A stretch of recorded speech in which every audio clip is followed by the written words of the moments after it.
All right, I think that should be enough time for discussion. We have more than 90% answers now. I'm going to close this question in 5, 4, 3, 2, and 1. All right. And then here are our responses. Okay.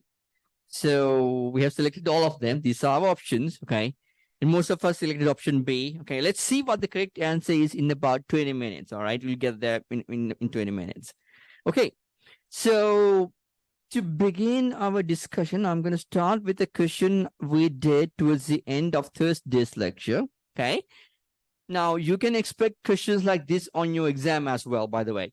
You can be given a sub-microscopic representation, meaning a particular picture of a system, and then you can be asked a bunch of questions like which one has the highest potential energy, which one has the highest kinetic energy or the lowest kinetic energy, and then about the vapor pressure curves, draw the vapor pressure curves based on the sub-microscopic representation, and so forth. All right. So keep in mind, I have seen your exam already. Some of these, comments might be triggered by what I've seen on the exam as well. Okay. Anyway, so let's try this. Here's a sub-microscopic representation, meaning a particular image of a system. What I want you to do is I want you to answer 4 questions based on this image. Go ahead. And 1. All right. Let's see your responses. Here we go. This is good. This is better than what I saw in the morning, actually. Okay, anyway. So the most popular answer for the first question, okay, the phase with the strongest intermolecular forces is liquid. I agree with it. I agree with the most popular answer. Okay. Now, I know that some of you picked solid, okay? But the problem with solid is we don't have solid in this image. You are asked to answer these questions based on the image, based on the sub-microscopic representation, which we do not have a solid. Okay, so because of that, the phase with the strongest intermolecular forces would be liquid, not solid, because solid is not there. If there was a solid, then solid would have been the correct answer here, but no solid in this representation. All right, so the point is, if you get a question like this in the exam, pay attention to the question details. All right, now that's good. And the other ones are pretty straightforward, I think. The phase with the highest potential energy, you can see that more than 90% of you said gas. I agree. In the gases, particles are further apart from each other, meaning it's going to have the weakest attractive interactions, meaning highest potential energy. That's good. And then phase with the highest average kinetic energy per particle, same in all phases. Okay, close to 80% of us. I think 80% of us said same in all phases. Again, okay, they are all at the same temperature. The temperature sets the kinetic energy. Okay, if they are the same temperature, it doesn't matter what phase they are in and what particle it is. Okay, they should all have the same average kinetic energy per particle because that is set by the temperature. Okay. And the last question, you got 2 questions about this. Okay. Let's see. Substance with the highest vapor pressure is nitrogen. I agree with that. Okay. Now, can somebody tell me why this is the case? All right. These are the correct answers you're looking at, by the way. But why? How do we know that nitrogen has the highest vapor pressure? Anybody? Thank you, sir. What's your name, sir? Brody? Ronan. Ronan, yes. Thank you so much, Maya. Ronan, go ahead. How do we know that nitrogen has the highest vapor pressure out of all these substances? There's more nitrogen in the gaseous phase than anything else. Thank you. There are more nitrogen in the gas phase than anything else. But give me a second. Give the microphone. Okay. Just because we have more nitrogen in the gas phase than anything else, how do we know that it has? Why should it have a higher vapor pressure then? You can't look at the molecules in the liquid phase for vapor pressure because they're not vapors. Can you repeat that, please? The molecules that aren't in the vapor phase are not applied to vapor pressure. Yeah, so they don't contribute to vapor pressure. Okay, so in other words, okay, if you can remember, according to the particulate model of matter, pressure is due to what? Pressure is due to what? Thank you. Collisions between the particles and the walls of the container, right? If you have more particles, will there be more collisions or less collisions? More collisions. More collisions means higher pressure or lower pressure? I hear that. Thank you. Higher pressure. Okay. We have more nitrogen particles than anything else, okay, in the gas phase, meaning nitrogen must have the highest vapor pressure out of all the substances. All right. So it's all about the number of particles there in the gas phase. All right. What questions, concerns, comments do we have? Does that make sense? Yeah. What questions, concerns, comments do we have at the moment? Anything? Any questions, concerns, comments? Okay.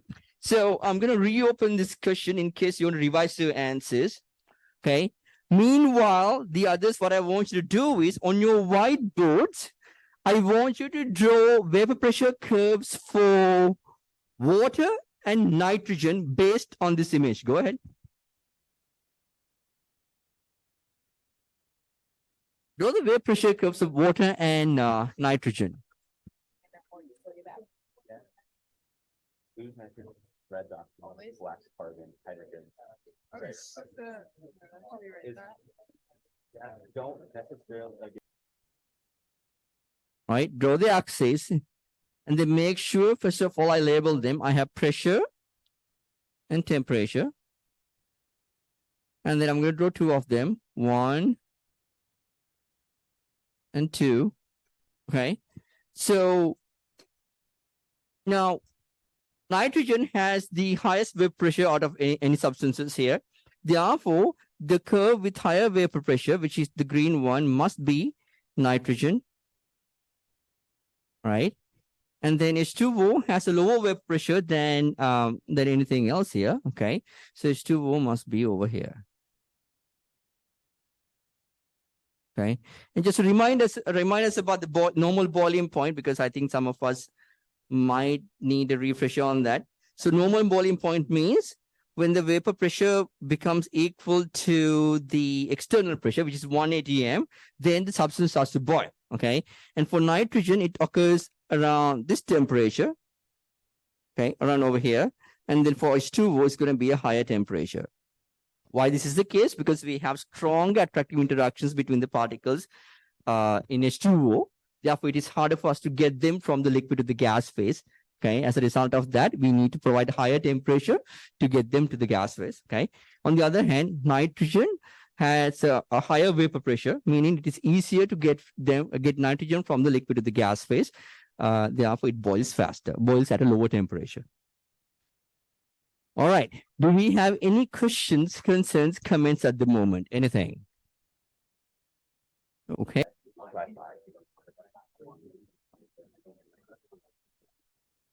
All right. I think that was enough time for this question. I think. Anyway, I'll open this for 10 more seconds.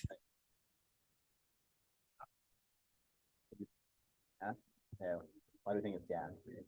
All right. I have more than 90% answers now. I'm going to close this question in 5, 4, 3, 2, and 1. All right.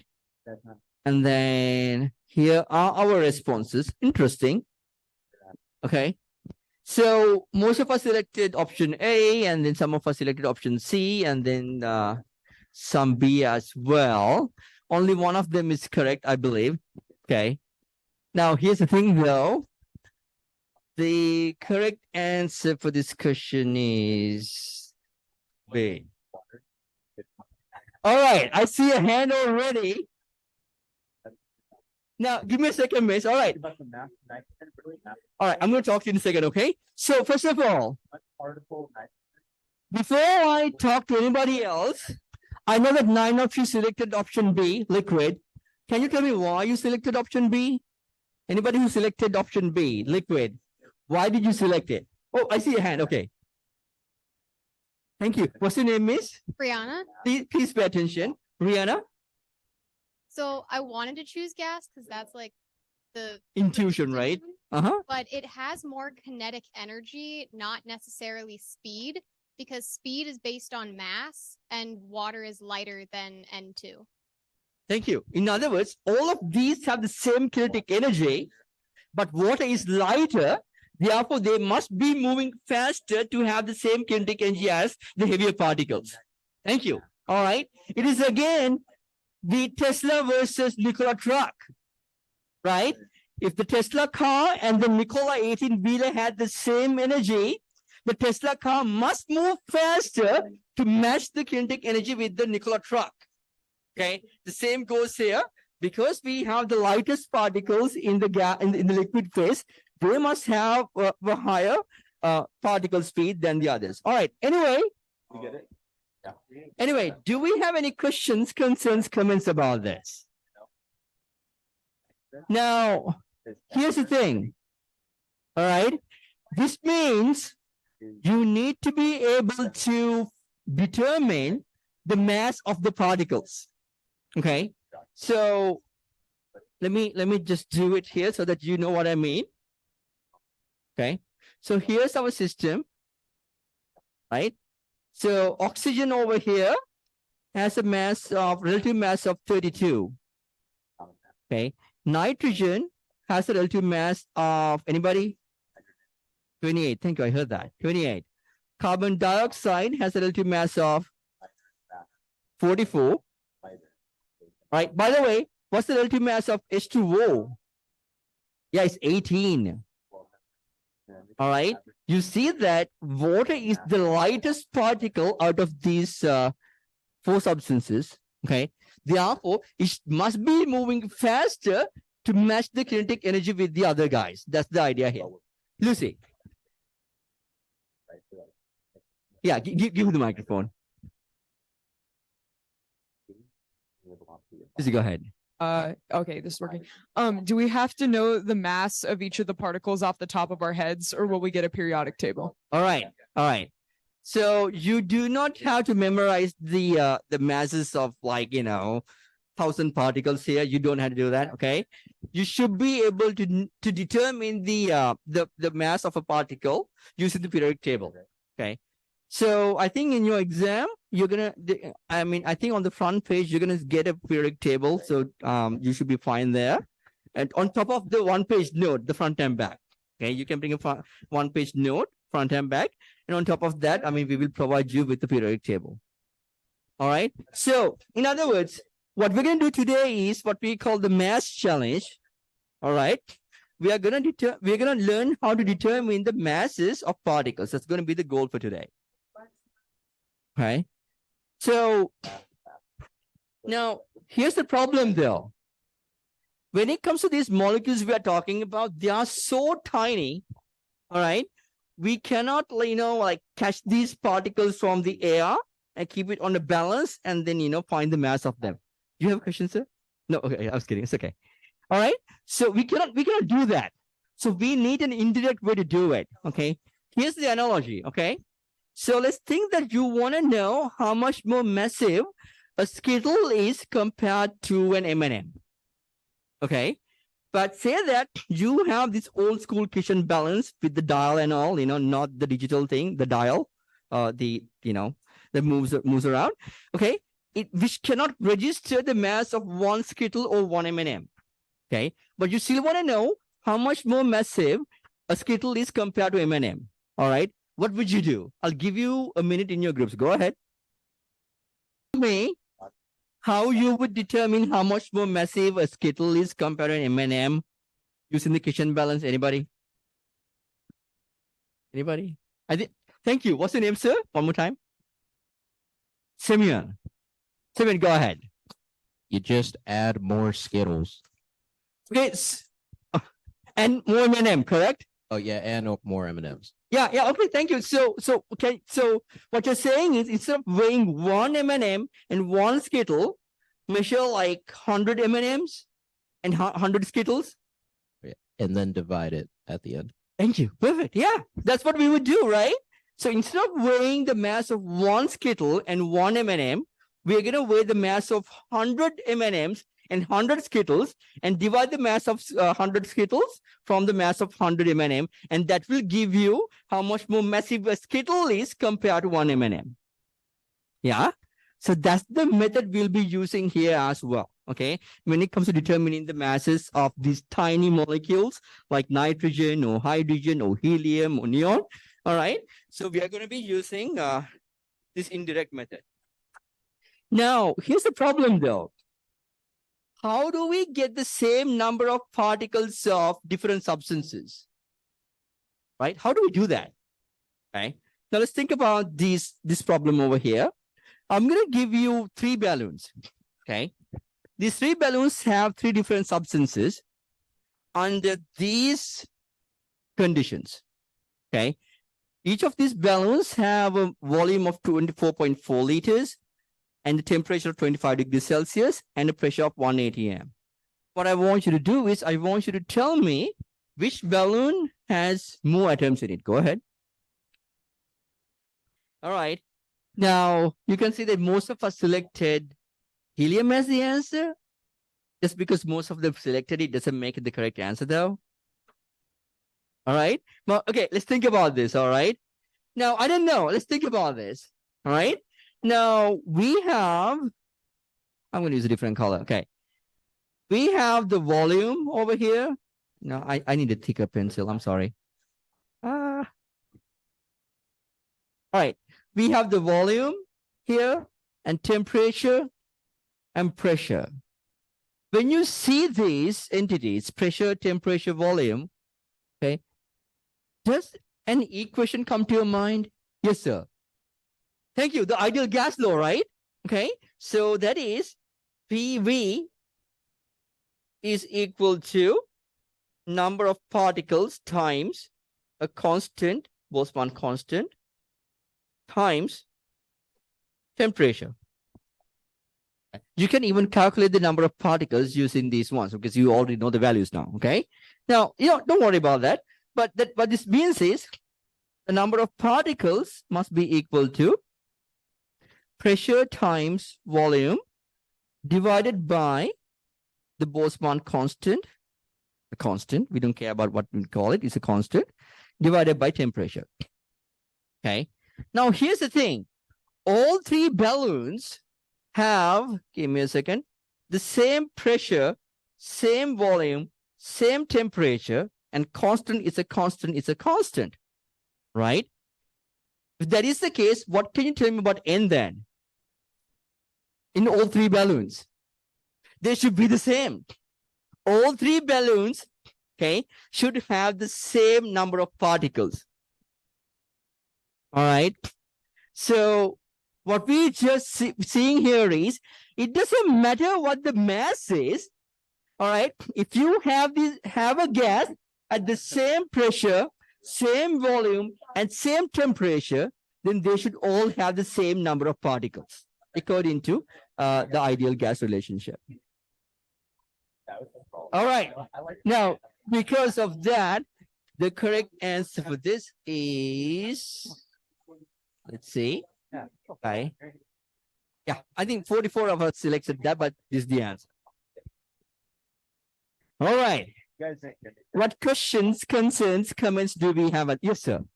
Can I have the microphone? Thank you, Maya. Remember your name, sir, one more time. Please go ahead. For the exam, do we need to know the ideal gas equation as that, or can we memorize it as PV equals nRT? Write this down in your one-page note. It's good to have this relationship handy, and especially when we're dealing with number of particles. Yeah? It matters. So if you're dealing with if you're talking about the number of particles, you should go with this. If you're dealing with the number of moles, then you use PV equals this, okay? Once again, because all 3 gases have the same pressure, same volume, and same temperature, they should all these 3 balloons should have the same number of particles, regardless of their mass, the masses, okay? That's the idea here. Now, here's the thing. Now, we agree that all these 3 balloons have the same number of particles. But when you take the masses of them, when you weigh them, we found that helium has a mass of 4 grams, and the neon balloon has a mass of 20 grams, and the argon balloon was 40 grams. Okay, same number of particles, but different weights now. just like the M&Ms and the Skittles. Okay. Now, what I want you to do is I want you to tell me how much more massive neon is compared to helium and how much more massive argon is compared to helium. That means relative masses of neon and argon compared to helium. Go ahead. I'm going to close this question in 5, 4, 3, 2, and 1. All right. And then here are our responses. Oh, look at that. That's beautiful. All right. Almost everybody agrees that neon is 5 times more heavier than helium. Okay. 4 times 5 is 20. Okay. And argon is 10 times as heavy as helium. In other words, the relative mass of neon is 5 with respect to helium, and the relative mass of argon is 10 with respect to helium. That's what it means, right? And this is the idea of the relativity or relative mass. Okay. Do we have any questions, concerns, comments? We all agree on that. This is great. Okay. More than 95% correct answers here. Okay. Now, we have an idea about what relative mass means, okay? But we're going to try to generalize this now, okay? So if you can, if you don't have a periodic table handy, you can Google it now if you want to, okay? Can everybody have a periodic table pulled up on your computer? So if you have a printed out one, that's also perfect, right? So in your periodic table, under each element, you're going to see a number. For example, under hydrogen, we're going to see a number, and that is called the relative atomic mass of that element. Okay. And then under helium, we have 4. Carbon is 12, neon is 20.18, oxygen is 16, and so forth. So where do we find this number? In the periodic table, under each symbol, they are giving you the relative atomic mass of each element. Now, relative to what? Anybody? What do you think it is? Relative to what? This is the relative atomic mass. Relative to what? Any idea? What's that, Harshini? Not 1 gram of carbon atom. No. Not that. What do you see that? Okay, hydrogen is 1, almost, okay? Helium is 4. So this 4 is what? Yes, sir. The neutrons, okay, that's okay. Now let's keep it simple now, right? Now, hydrogen is 1, helium is 4, right? What does it tell you, Reese? Come that again?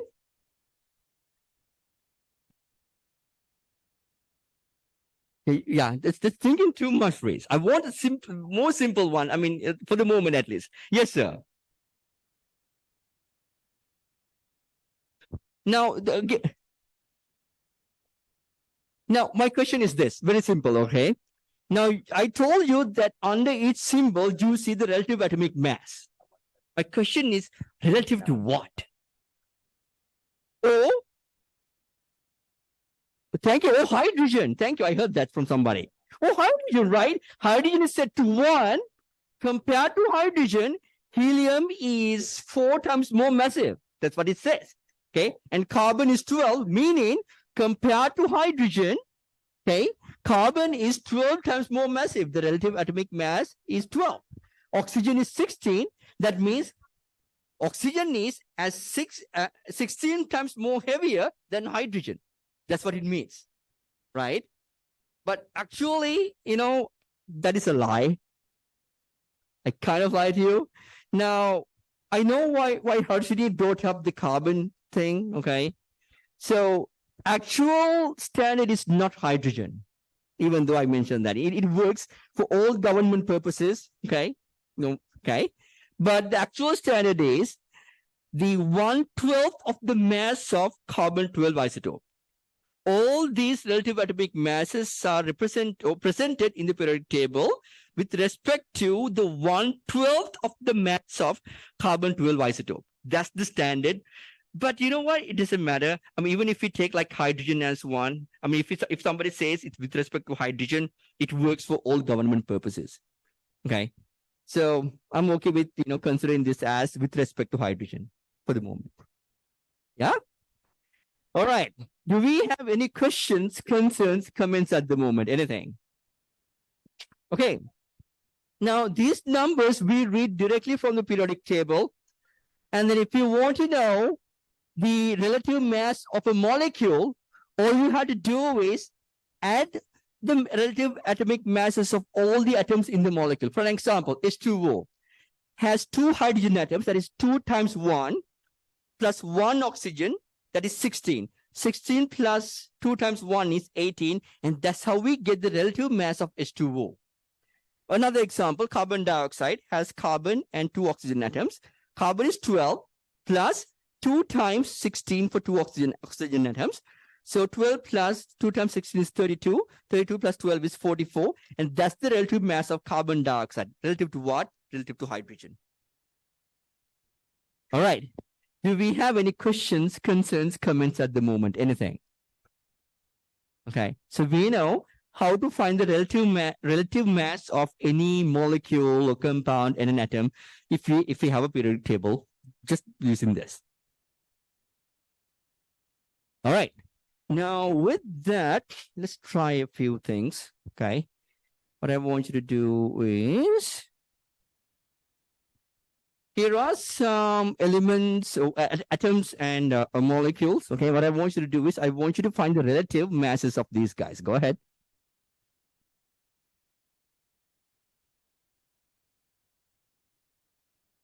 Beautiful. Okay. And these are the correct answers as well. Yeah. So all you had to do is to get the relative atomic mass, go to the periodic table and read the number under each element. Okay, that's the larger number, not the smaller one, like not the full number like 1, 2, 3, 4, 5 is the one with the decimal place. Okay, that's the relative atomic mass of a substance. And if you have a molecule, you need to add all the atoms, masses of all the atoms together to get the mass of the molecule. All right. Now that is that.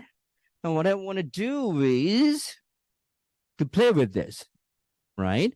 So let's think of this experiment. Okay, you go to the lab and you take 6.94 grams of lithium, 9.01 grams of beryllium, and 22.9 grams of sodium.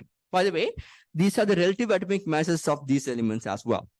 My question is, if you do this, which sample will have more atoms? Go ahead.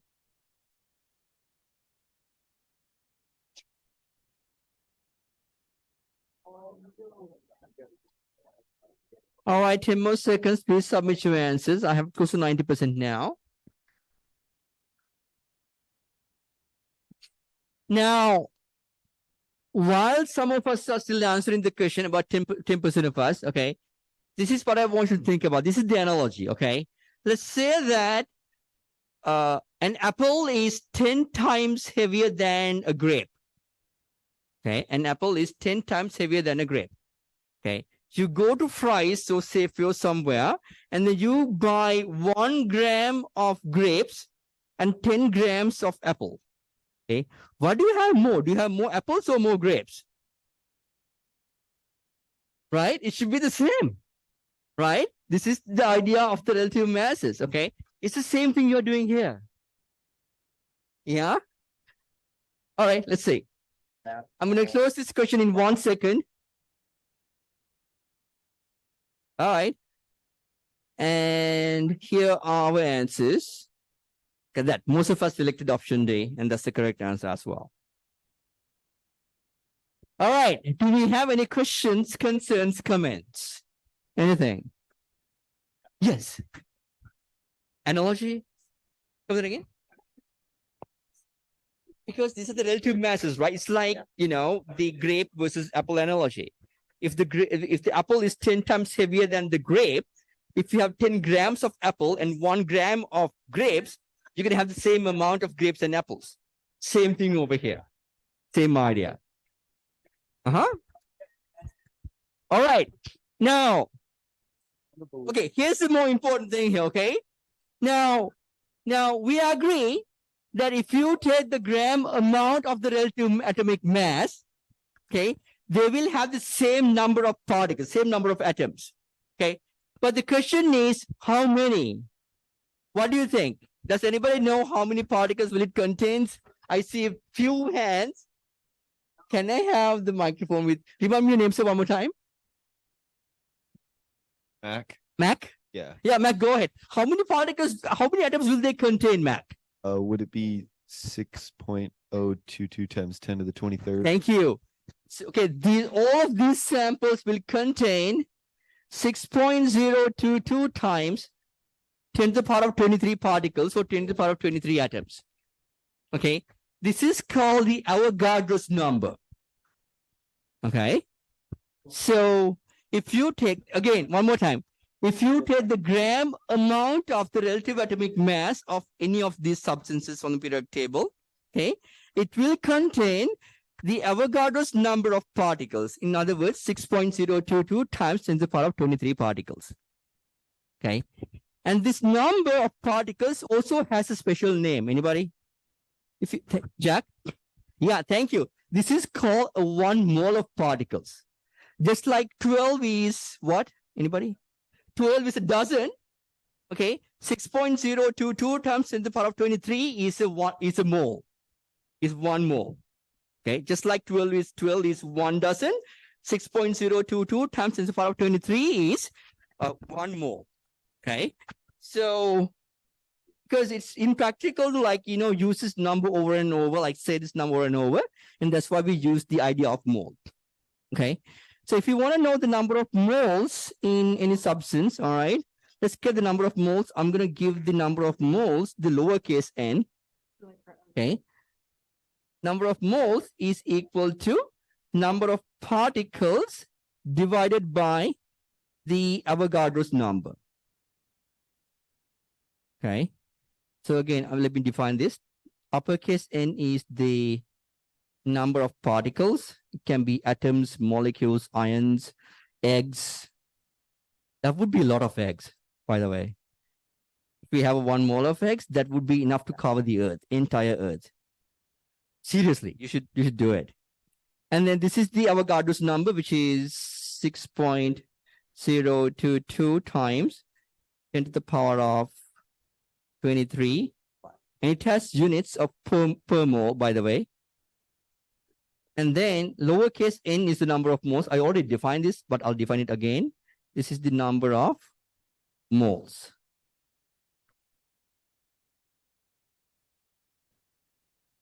Okay. Do we have any questions, concerns, comments at the moment? Anything? Okay. Now, yeah, it's the same thing as the dozen, okay? So for example, if you have 24 eggs, you know that you have 2 dozens of eggs, right? Okay, what you did was you divided 24 by the number of particles, number of eggs in a dozen, which is 12. Okay, so that's how we get the number of dozens. Same thing you do here. Okay, to get the number of moles, you divide the number of particles by the number of particles in a mole, which is the Avogadro's number. That's what you're doing there. It's the same thing. It's exactly analogous. All right. Now, here's the other thing. Okay. Other thing we want to worry about is the mass of 1 mole. Mass of 1 mole is called, anybody? Thank you. The molar mass. All right. The molar mass. Not that creative, I know. Okay. Now, okay, one more time. Okay. Mass of 1 mole is called the molar mass. All right. We know, let me point that one more time. Okay. Mass of 1 mole is called the molar mass. All right. We know if we take the gram amount of the relative mass of anything, okay, it contains 1 mole of particles. Therefore, the gram amount of the relative atomic mass is its molar mass. All right. Here's the example. All right. So hydrogen, relative atomic mass is 1.008. Okay. If you take the gram amount of that is 1.008 grams, that contains 1 mole of hydrogen atoms. Okay. Therefore, the molar mass of hydrogen is 1.008 grams per mole. Okay. And the same thing goes with the other ones as well. I'll give you an example in a second. Now, just for the sake of like having everything on one page, I'm going to do that here as well. Okay. So the idea of molar mass, the molar mass, I'm going to say that molar mass is uppercase M. Okay. So uppercase M is equal to mass divided by the number of moles. Right. Let me define them separately. That's like I did before. So lowercase m is the mass, whatever the mass you are given, or you have to calculate, whatever. And lowercase n is still the number of moles. Okay. And the uppercase m, as we defined it already, is the molar mass. Okay. And these are the only two equations you need to tackle any questions, any quantitative questions from Unit 1, Module 3. Only these two equations. All right. Do we have any questions, concerns, comments? I'm going to repeat a little bit, but that's okay. In the next slide as well about the molar mass, but I have summarized everything you need to know so far from Unit 1, Module 3. This is the end of Unit 1, Module 3. Everything here already. All right. Now, just to make sure everybody's on the same page, I'm going to do this. I'm going to clear my doodling. And then I'm going to point this out. Again, if you want to know the molar mass of carbon, you go to the periodic table, read the relative atomic mass of carbon, which is 12.01, and take the gram amount of that is grams, and that will contain 1 mole of carbon. Therefore, the molar mass of carbon is 12.01 grams per mole. Okay. Sodium is 22.99, which is the gram amount of the relative atomic mass of sodium. Okay. Now, what about this? Chlorine. Can everybody calculate the molar mass of chlorine? And I want to see the number on your whiteboards. Go ahead. It goes.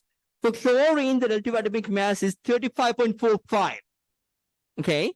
So that is for 1 chlorine atom. But in Cl2, we have 2 of them. 35.45 times 2 is 70.9. You take the gram amount of that, which is 70.9 grams, that will contain 1 mole of Cl2. Okay. Therefore, the molar mass of chlorine is 70.9 grams per mole. Yeah, it has units. Okay. Do we have any questions, concerns, comments at the moment? Anything? Okay. Now, let's practice this. Okay. Now, again, just to make sure everybody's on the same page with respect to molecules as well. Again, all right, when it comes to molecules, you add up the masses of each atoms. Okay, for an example, for H2O, 2 hydrogens is 2 times 1 plus 1 oxygen is 16. You get 18.02. Okay, if you take the gram amount of that contains a mole. Therefore, the molar mass of H2O is 18 grams per mole. Again, this is the relative mass, but you take the gram amount. That's it.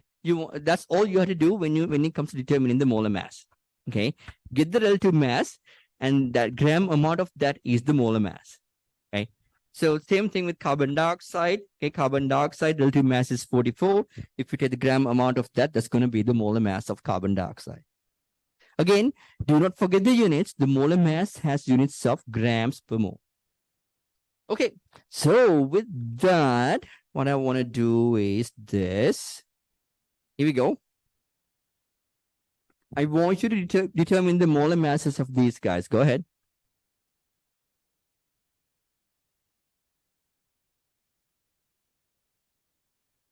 Most of us are okay with the first 3. Okay. But we are having trouble with the last one. Okay, let's see why. Now, in last one, we have 6 carbons, 6 times 12, plus 5 plus 2, 7 hydrogens, 7 times 1, plus 1 nitrogen, that is 14. Okay, 6 times 12 is 72, 72 plus 7 is 79, 79 plus 14 is 93, and that's how we get 93 grams per mole. Okay, you just add them up. That's all you have to get. Okay, so 93 is the relative mass of that. The gram amount of that is the molar mass. Okay. All right. Do we have any questions, concerns, comments at the moment? Anything? Okay. So the last question is also in 5, 4, 3, 2, and 1. All right. Now, when you are given quantitative questions like this, all right, so there are certain things that you must do. You need to identify what is given to you, okay? So you are given the number of particles here. This is my n, okay? And they are asking what mass, meaning they are asking for you to calculate the lowercase m, mass. Here's the thing though, you cannot directly go from n to, okay? You cannot go from, let me use a different color.